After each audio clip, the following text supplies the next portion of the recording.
Every day, there are people all over the world looking to create better lives for themselves and their families. Not gurus or overnight millionaires. These are moms or retirees or college students, everyday people who are fed up with the 9 to 5 and realize there is another way. They are Amazon sellers, they're freedom builders, and these are their stories. All right. On today's episode of Jungle Scout Seller Stories, we're joined by Marty, tuning in from San Diego. How's it going today? It's going great, Greg. How are you? Good. I'm really excited you're here. I'm excited to chat with you. I'm really stoked to hear a little bit more about your story. But before we do that, you just want to give a brief introduction about yourself? As you said, I live in San Diego, California. I'm married. My background is I'm a astrodynamicist by trade, which is kind of a engineering thing, and that's what I've kind of done most of my life. Cool. I also own a renewable energy company where we do wind turbine and power generation through wind turbines. And then I have another little company, a consulting company for sustainability. And we work mostly with golf courses, teaching them sustainable practices for golf. Cool. Fascinating. So all that is vastly different than selling on Amazon. So tell us a little bit. Long way. Yeah, and I was an engineer by trade. I went to school to be a civil engineer, very different than yours, but both we can kind of relate there that both are very different than selling on e-commerce. So how did you decide to get into like selling products on Amazon? So my wife owns a graphic design company, and so we've always talked about the possibility of developing products for sale one way or another. Developing a brand. I'm trying to figure out ways that we might be able to make things and sell them. And we talked about it for a long time, but frankly, we never really got anywhere with that. And I stumbled upon the Jungle Scout sort of eco world or whatever you want to call it, and started really liking what I saw and figured that this would be a perfect opportunity for us to kind of jump in, get our feet wet, start to understand a little bit more about e-commerce, and not take too big of a risk right up front. Cool. So before this, did you have any other experience, either e-commerce or any other type of kind of like we'll call them online businesses? No, not really. I mean, I had a website for my company, of course, and Right. we'd take in leads from that. But frankly, no, we didn't have any e-commerce experience at all. What were the motivating factors to kind of get into that space? Well, as I said, my wife and I had always talked. We always come up with goofy ideas for things that we might be able to sell, and we'd always talk ourselves out of it just because you think it's a great idea, but frankly, who knows if anybody else is going to buy it. The idea behind getting into the e-commerce thing was I'm a tech guy. I love computers. I love the internet. I love trying to learn as much as I can about things. So to me, this was sort of like in the engineer in me saw this as like a puzzle that I could start to put together because I could see all these pieces and I could kind of see how they would work together, but I wasn't completely convinced that I could put them together right away. But the Jungle Scout stuff really helped that out.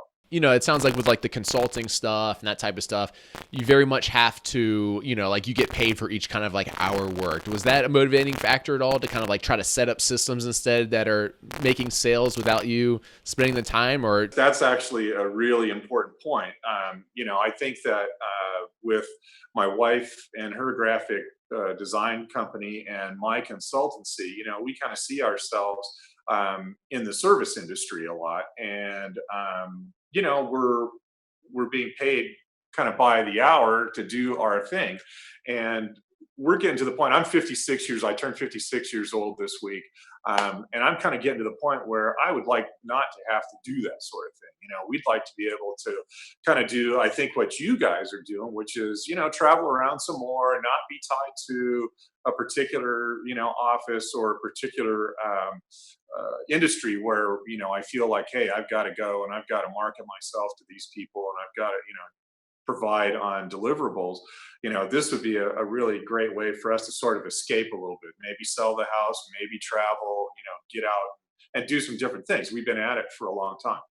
So yeah, it was definitely a motivator to say this may be a way that we can get not passive income, but income that doesn't require the same level of effort that the jobs that we have now does. Yeah, I think, like passive income's always kind of like a buzzword, right? Like kind of what Yeah, and everyone's after. I'm not It's into a little that. bit of like a kind of like a far-fetched thing, but selling on Amazon very much can be like, right, like just like you said, like a system to generate income where you're not exchanging hours for dollars, but instead like managing systems that hopefully can scale up without having to put in additional efforts, right? And the other thing is that I can carry my computer on a trip. I can sit down as long as I've got wireless. Boom, I'm in. I can do what I need to do, and that really appeals to me. That whole thing, that whole ability to be able to travel and do some different things really appeals to me. Were you exploring any other opportunities, or did you just find the Amazon thing and figure this is, a potential good opportunity for me? I was exploring some other opportunities, but nothing really caught my eye and got me excited. I'm always looking around for different things. And, like I said, I'm at that point in my career, in my life, where I'd kind of like to change things up. And so, I'm keeping my eyes wide open, trying to find those opportunities. What'd your friends and family think when you told them, "Hey, I want to do this thing where I'm gonna import stuff from China and sell on Amazon"? And I don't think anybody really was surprised by that. I mean, knowing me and knowing my background and my educational background and kind of what I did, for a long time, and then moved out of that. I'm always trying different things. So I've been self-employed for almost 30 years now, and so been doing like I said, I was doing the renewable energy stuff. I'm into golf. So I've tried a lot of different things. So I don't think my friends and family were too terribly surprised when I rolled up with my product and said, "Hey, look what I'm doing." where are you at on Amazon right now? We have our first product up. We've been selling it since about the middle of June. And so we're still scrambling to get our sales and reviews up, of course. So far we've got 13 reviews. All right, good start. But it's difficult. I mean, that's what we find the difficulty is just getting the reviews moving. And what we're seeing is just a very kind of slow gain in sales. We're kind of like at the 2 a day mark right now, and we're struggling to get that to our goal of 10 a day, for the product. So but we sort of got into a pretty competitive space. So knowing what I know now, I probably wouldn't have gone into that particular product at this time, but it's teaching me a heck of a lot. I mean, I'm really forced to kind of grind on it a lot. Yeah, Marty, I'm really glad you came on and are telling this story because, throughout this series, I've interviewed some other people who, like are doing like very, very well, like whatever, like $2 million the first year or whatever. And it's really good, I think. Yeah. But it's really good for the listeners to hear like kind of like all the different sides. And because the truth of the matter is, I would say like most people are more similar to you, Marty, where like they launched the first product, they kind of struggle with it a little bit, but through that process, like they learn a ton. And then it's kind of like, okay, well, maybe I just broke even on this first product. I didn't make any money. I didn't really lose any money by the time I sold my inventory. But now like I actually understand kind of like how the system works. And like I'm confident, you could do well like on your second or third or fifth product or whatever. You know what I mean? That's the way we're feeling too. I mean, we went into it kind of expecting that, hey, look, what's the worst that can happen? We're going to end up kind of breaking even. So my idea is this isn't just like, oh, put this thing up and you're going to get rich overnight. That's not what I was looking for. That's not what I expected. What I did expect was that I would be able to kind of just start putting those puzzle pieces together enough that my next try at this is going to be a little bit better, my next one will be better yet. And if we got lucky and we happen to make a lot of money on a product early on, great. But if we don't and we keep making a little bit more each time, boom, we're in. Yeah, and I'd say for anyone watching, that's very like realistic expectations to have. Of course, there are people that get really lucky and like do really well on the first product, but if you just like set your expectations at like, my first product, I'm just going to learn how all the systems work. I'll make back my money. And then after that, it's like, because it's really hard, like we try to put out as much educational content as we can, but it's still really hard to know like there's still, I'm sure you had this, like there was like little pieces missing. Like, wait a second, like I don't quite understand how that works yet, until like you actually do it yourself. Yeah, I will say that I think the stuff that you guys have done, and I watched the $1 million case study, and the stuff that you guys have done is incredibly thorough, and it gets you really close on everything you need to know. There are just a few little things that you have to kind of dig deeper on, but I mean that's completely understandable. And if you're not digging deeper, you're just missing out on the deeper parts of the opportunity, I think. So gosh, yeah, I can't tell you how much I appreciate having access to all of those webinars that you guys did. I still go back and rewatch ones where I feel like, oh hey, I didn't quite get this or that, and so I'll go back and rewatch those darn things still. I mean, they're very handy and helpful.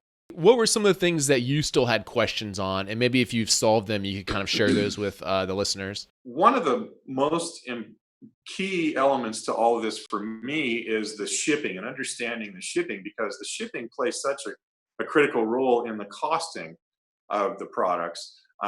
So for me, that's been a bit of a struggle to figure that out and get people that I trusted that could help me with that. On the other end, like I said, it's just really a matter of digging through that and being aggressive and keep trying to find cheaper shipping costs, and reliable shipping too. The other thing that I think I still struggle with a little bit is sort of keyword optimization, and the pay per click stuff. I go through and I've got some automatic ad campaigns running on my product now, and they don't convert very well. So then you have this kind of, you go back and forth. Well, is my listing not right, or is this automatic pay per click campaign not really set up exactly the way it should be, so that it's really bringing people to my product and really interesting them in my product when I see it. So those are kind of two of the things that I think I'm still pretty weak on, and would always look to improve. How long would you say you spent looking for a product? I would say a solid like 8 weeks after I got the Jungle Scout tool, and started doing it. And I was doing it almost full time. I mean, I was probably spending 8 hours a day grinding away looking for products, that kind of thing. Just trying. I still do a lot of it. I like doing it. That's the one thing, is I really enjoy it. It's super fun. I don't know why it's so fascinating to me I agree. to like it, but I really like doing that. I like just kind of cruising through and checking it out, and envisioning what could be made of it, whether or not it might be any good. Knowing what you know now, if you were to give yourself some advice, to yourself 1 year ago, what would be a few of the things you tell yourself? I think the first thing I would tell myself is, act faster. It took me a long time to develop the confidence, and I was still, wondering. I still had it in my mind that maybe there really wasn't anything here for a little seller, as far as the Amazon market space goes. So it took me a long time to develop the confidence to say, there's got to be something there. So why not jump in and try it? So that time just ends up costing you more and more money, and down the line, and it ends up making your life just a little bit tougher. So act, just straightforward, just act, move forward, make sure that you're doing something to move forward every day. Cool. I think that's really good advice. I'm a big believer in that too. So now that you have this one product, and it wasn't a home run by any means, it sounds like it's doing decent, like you're learning a lot. Do you still think there's a whole bunch of opportunities for a brand new seller on Amazon, or are you skeptical of it? No, I'm completely convinced there's opportunities. I'm not convinced that my launch went the way I wanted it to go. So, I think that I'm going to have to be better at launching. I'm going to have to be better.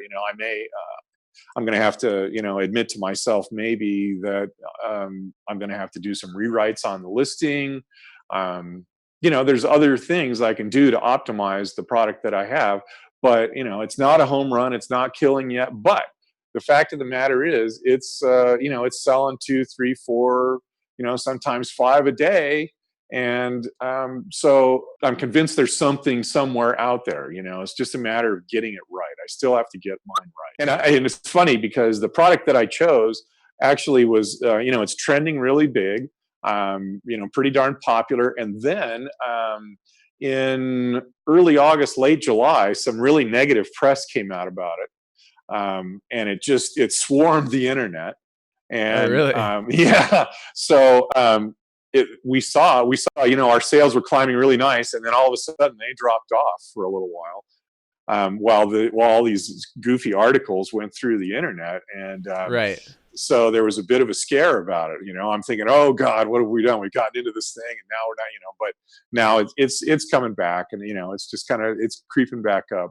And Right. I think if we can, do a little bit more, do a little better on our listing, do a little bit better on our PPC, then I think we'll do fine with it. Yeah, it's kind of like entrepreneurship and starting these businesses is almost just as much as like a mental game as anything else, right? Because like It at sure the end is. of the year, like when you look like your P&L, like those articles or like those like few weeks like down sales, like it's not really going to make a difference like on your P&L at the end of the year, right? But it's so easy like as entrepreneurs, like when you're like really invested in this stuff to just think like every little thing's going to like crush you or whatever else, right? Oh God. I mean, it's unbelievable. I mean, you just wouldn't have, when I saw this article come out for the first time, I was just, like, oh, I pulled what's left of my hair out. I think, Yeah. oh man, I've been working on this for months and this is what I get, like 3 weeks after launch. This is unreal. This can't be happening. But, I mean, it's a good lesson learned, that you can't be that wigged out about every little thing that happens. You got to just sort of roll with it. And we found out that our product now suddenly is being sold on eBay. Well, what the heck? What's that all about? Who's doing that? Right. So I mean, there's just all these little things that you run into, but the whole idea is you're learning, and you're just kind of taking it. I feel so much better about it now than I did before. And I know I'm going to feel better and better and better as the time goes on. My goal is to grow up and be like you and just travel around and hang out. What do like the next like 5 or 10 years look like for you? Like, what I think is that we're looking for a lot more freedom. We're looking for ways that we can do the things that we've always talked about doing, without being stuck and without being kind of bound to our house. We own a house here in San Diego, and we just don't want to be bound to that anymore necessarily. I think we just like the freedom to go and explore other things, do those things that we just haven't gotten the chance to do. And we've done some traveling, but we'd like to do more, and we'd like not to be responsible for a bunch of employees. We'd like to be, we both have employees that we have loyalty to. And so those things over the years, they kind of add up, and they weigh on you, a little bit. So it's nice to imagine just sort of slipping out from underneath the load a little bit and doing different things. So that's really the big motivation. I mean, and besides, the fact of the matter is this opportunity for us is really good because given that my wife has very good graphic design and marketing skills. I got a built-in minion for doing designs and packaging and stuff nice. like that. And I'm a reasonably good photographer. I'm not a product photographer, but by any means, but we did do the product photography on the product that we have up now, and I plan on doing the product photography for our next 3 products at least. But all of those little things. I mean, the fact of the matter is that this opportunity adds up to a bunch of little things that we like to do and that we think we're fairly good at. That equals a good opportunity for us. Have you ever thought about how much money it would take to kind of like live that life that you kind of like dream of, to be able to travel around quite a bit, to do all this type of stuff? Have you ever thought about it or try to add it up, like how much money you need per month to live that particular lifestyle? I'm a numbers guy, of course. So Yeah. I look at all these things from a number of different angles. And, I think about, okay, so could we go and be minimalist, basically just get rid of everything and just, really live cheap, super cheap, and, travel.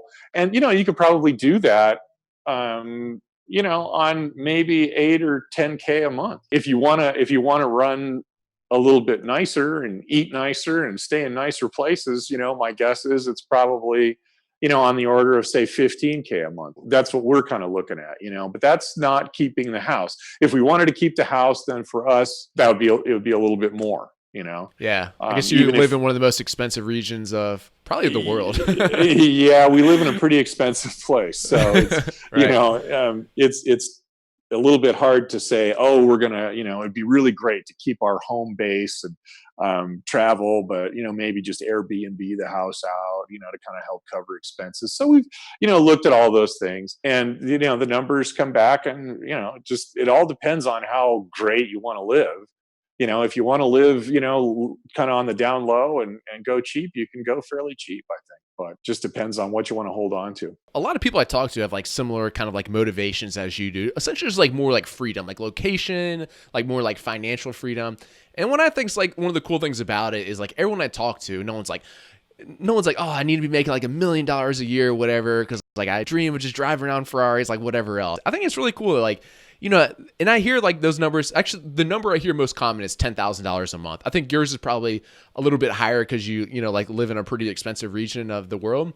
But it's cool to think, that it's like, well, if you get like 10 Amazon products and all of them are doing decent, it's very realistic to expect like $1,000 profit per product per month on like decent products once you kind of like learn how to do it or whatever. So it's pretty cool to think, like from like these 10 products, which you could probably manage for 5 hours a week or something, maybe 10 hours a week. And then like you can kind of like live this life, of like freedom. You can travel, visit, family or friends or whoever else. It's, yeah, to me, that's just like really like cool, like exciting thing to be a part of. Cause like 10 or 20 years ago, that wasn't an option, right? No. That was like before, like video conferences like this and, everything else that technology has given us. Yeah, exactly. I mean, I'm old enough to have been working 20 years ago, and being in the adult life. And yeah, those thoughts just never crossed my mind at that point. At that point, it was like, well, you have a business and you go to your business and you do your thing every day. These sorts of opportunities give you the ability to look at life in a completely different way. Honestly, I don't have to drive around in a Ferrari. I don't have to fly around in my own private jet. When people start Right. when people start talking about stuff like that, that becomes fake to me. Absolutely. The real life is having enough money to do a few of the things that you want to do, but live comfortably. That's not a million. I don't have to make $1 million a year. Would I? Right. Yeah, absolutely. Heck yeah, I would. But that's not, I mean, if that happens, fantastic. But that's not, I don't see that necessarily as my goal. I think I'm going to be pretty darn happy if I can, if I can get 10 products or 20 products on Amazon, that are making $1,000 a month. I think I'm going to be pretty stoked. I think a lot of people are intimidated by communicating with suppliers in China, and it seems like a very far off place to a lot of people. I think people in North America are especially guilty of this, or maybe I'm just more familiar with it because I grew up there. What were your thoughts on that? Was that something that was like kind of scary to you, or not really? Or well, so I think I might be a little bit different from a lot of the people who are considering doing this, in that in my former engineering life, I had the opportunity to see a lot of different cultures and do business with people from a lot of different cultures. So I might have a slightly different look at it than most, but I will say, I never did any business with China before. And so certainly that's very different. But, look, in the end, if you're a nice person and you're a straightforward person and you're not trying to get over on anybody, doing business with anybody in the world is easy. You just approach it very simply, and I have had nothing but the best experiences. In fact, I was WhatsApp the other night with one of my potential suppliers before the WhatsApp problems happened over the weekend. But anyway, we were trading pictures, and one of my suppliers is sending me pictures of their adorable little boy, that they're going to take on holiday next week to go see the grandpa. Like, I've actually made friends with some of these people, and it's a ball. I just really love getting to chat with these people and start to not know so much about their culture, but know little things. And I'm really curious about all of that, and I would love to know more. I'm always curious about how other people live and how they think. that's just fun for me to learn that. And so I've had a Yeah, I real agree. ball, communicating with suppliers. Just do it. Just get on there and just do it. I mean, they're there for a reason. They want business and you want business. So guess what? You got something in common right off the bat. Don't be intimidated by that. Just get in and do it. Yeah, I get like the question a lot, like, is this okay to ask them? Should I ask this or that or the other thing? It's like, look, these are like salespeople that they want your business. Like, worst case scenario, you come off as kind of like a newbie, which you already are. It's like, it's just kind of like part of the learning process, right? Like, so I'd just be like, not be scared to ask them these questions. From what I've found, all the suppliers are like very nice to work with, especially once you've established relationships with them. They're like very easy and nice to work with, for whatever questions you have. Absolutely. And I mean, embrace being a newbie, own it. Just get in there. I'm honestly, I'm not afraid to tell somebody, hey, I've never done this, so I need your help. I want your help, because basically they're going to give you help. Now, it may in the long run be, something that they see as an opportunity to make more money because you're not that savvy about negotiating or whatever. But frankly, if you're asking one person for that help and you have somebody else to kind of compare, pretty soon you kind of know when somebody's trying to get over on you or when they're not trying to get over on you. And worst case scenario, right? If you end up paying 5% more or something, to learn this experience from the first supplier, is that even that big of a deal, right? In the big scheme of things? No, it's not a big deal Right. at all. I'm totally for paying a little bit extra to get, some confidence in what's going on, and to know that, hey, I've gone through this process. That's fine. That's fine by me. I'm not looking to squeeze every cent out of, especially not out of these first products. I want to be smart about it, but I don't want to make, I don't want to, grind on the supplier. Hey, you got to knock off 20 cents here and there, this kind of thing. Because when you step back and you really look at the numbers for these things, that 20 cents means nothing. Right. A lot of the fees are just in the shipping, or the Amazon fees, are a lot of your expenses are in the shipping and the Amazon fees and everything else. It's like, at the end of the Exactly. day, the product cost actually is like oftentimes like a lower percentage of the total, expenses than what a lot of people think. Yeah, shockingly, that's right. And the fact of the matter is, if you find yourself in that position where that 20 cents on your product cost is making the difference, get off of that product and move on. You got something wrong in the equation. You've either got the shipping is wrong, or the product is wrong, or the pricing is wrong. Somewhere in those three, that you've got a giant mistake happening. So if you can't solve those problems, move on to the next product. For someone listening this who